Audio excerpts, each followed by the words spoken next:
see, like... Yep, I can see you. Can you see the chart? Yeah, you're standing in front of it. Okay, cool. All right.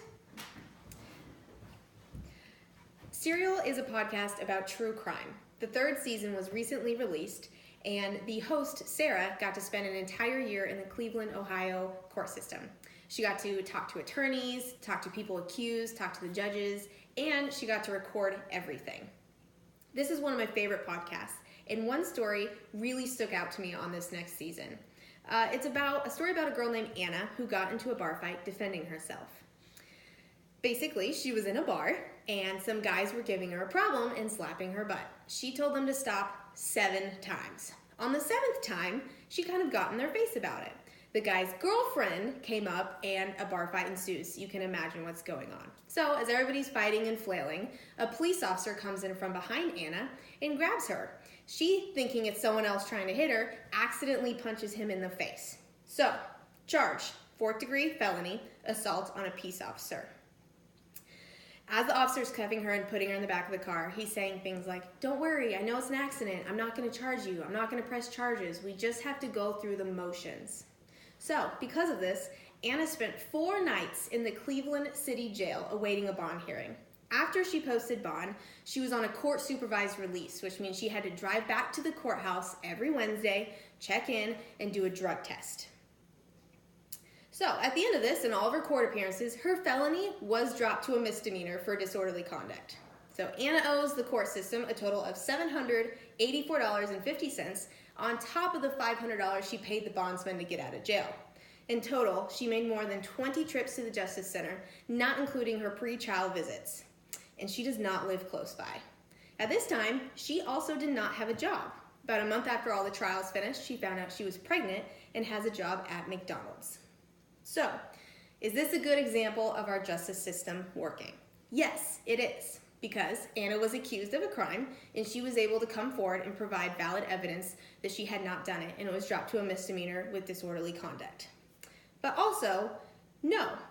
4 nights in jail and over 20 visits to the Justice Center for drug testing, $1,200 of fees, and a misdemeanor on her record, all for a bar fight. Is that really necessary? So why does this matter to us? Well, we all pay taxes, and taxes seem to go up every year, and the city never seems to have enough money. As responsible citizens, we should be involved with what's going on in our community, especially those that need our help most. I've always been a big fan of true crime and have done extensive research on how the justice system works and how it doesn't work.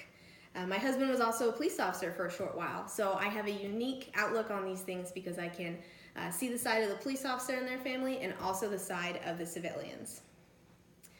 In America, our prisons are overcrowded and our rehabilitation rate is dismal. To fix this, we need to begin by compiling data on what works to reduce reoffending rates and more efficiently rehabilitate the criminals. Our prisons are packed. In 2013, almost 7 million people were under the control of the justice system, and our reoffending rate was 68%. And we don't really know what is working best for that. So to start, we need to understand the gravity of this issue. Problem number 1, our prisons are overcrowded, and the parole system is not working. To start, I'm going to give you some statistics, and all of these came straight from the U.S. Department of Justice. The United States puts more people in jail per capita than any other country or nation in the entire world. In 2013, about 1 in every 100 adults in the U.S. population were incarcerated. That puts you around a 2,300,000 number. Additionally, 4,751,400 adults, that's about 1 in every 51 in America, were on parole. But these people are learning their lesson, right? They're getting what they need to be a better person. Well, maybe not.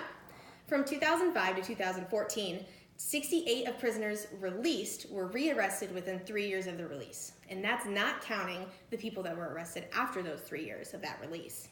And the second most reoffended crime? Violent crime. Lots of these prisoners were released on parole, which is supposed to be the rehabilitation part of this journey for the criminals. They do have things that go on in jail to help, but ideally once they go back into the community, they join the parole process and they move back into a successful citizen. But it's obviously not working with a 68% reoffending rate. So how can we fix this? We're throwing people in prison, we're wasting taxpayer dollars, and it's not changing anything. What if we start at knowing what works well in the justice system? So the first thing we look at is our sentencing structure. The problem with this is we don't know what works well. Each individual judge in our justice system is allowed to choose the sentencing severity and time and length based off of the crime for each person. So the judge can choose this, and it can come from anywhere from their personal background, from their religious beliefs, or even what they had that day or what they ate for lunch. So this is different for everybody. Some of the loose sentencing guidelines that they follow use phrases like acceptance of responsibility and showing remorse. So whatever that means to each individual judge is what they're looking for. This chart right here can show you a little bit of how different everything is in each of these states in our justice system. These are the percentages of people in the parole process and and parole being granted in 1 year. So as you can see, some states are up at 87%, while we're looking at other states that have a 0%. So this is all decided by the judges, and you really don't know what you're going to get anywhere in the United States for anything that you do. Courts keep extensive data for the efficiency of the court system. How many judges are there, how many cases they see a day, how long it takes people to get their case seen, which is all good. Efficiency is good. But there's no data on what is working to rehabilitate the people in that system. No data that says prisoners do better after 3 years of parole rather than 3 months of parole. And what about people in jail? What's the reoffending rate of a 3-year sentence versus a 10-year sentence for a violent crime? That's the problem. We don't know, again. So our solution is really, really simple. We start by tracking it. If we knew that the reoffending rate was only 30% when people served 3 years rather than 7, think of not only the taxpayer money saved, but the lives that could possibly be changed in that. Maybe spending too long in jail is not helping, but it's only hurting people. We think we're teaching them a good lesson by throwing them in jail for 7 years over petty theft, but maybe we're setting them up for a life of violent crime and reoffending. Or maybe not. Maybe the sentencing needs to be longer. But we don't really know, do we? This is really easy to look at logically and understand the financial and economical reasons that this is important to figure out. But more important is why this should be important to us as Christians. Each offender, criminal, and drug user is a child of God and deserves a chance to make a change. Romans 3:23 says, "For all have sinned and fall short of the glory of God." So we all sin. Aren't you glad you aren't put in front of a judge publicly and he tells you what your sentence is for your sin? Well, you might say, well, my sin doesn't hurt anybody. It's not causing any harm. While that might be true and you're not physically harming someone, we all have broken relationships because of sin in our lives. Romans 12:19 says, "Beloved, never avenge yourselves, but leave it to the wrath of God. For it is written, 'Vengeance is mine, I will repay,' says the Lord." Ultimately, it's not up to us to decide the correct punishment for a crime. We need to protect society from dangerous people and criminals that might hurt others, yes, but our job as Christians is not to judge, but to love. In Mark 2, Jesus sits down and eats with tax collectors and sinners. Do you think if he were here with us today, he might be eating with drug users and people on parole? So, what I want you to do with this is take this information and do something. Get involved in your community with the city officials. Write to city officials and let them know what the problem is. If enough of us say something, something's going to be done. Volunteer for your local programs and AA meetings.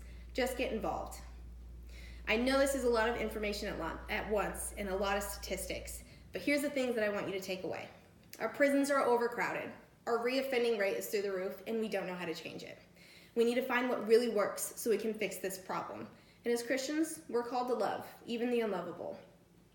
So do you think we set up Anna, the girl in the bar fight at the beginning, up for a future of success for her one and only bar fight incident? She has a misdemeanor on her record. She owes over $1,200 and visited the Justice Center 20 times. Maybe not. So we need to make a change, and we need to do it now. Thank you.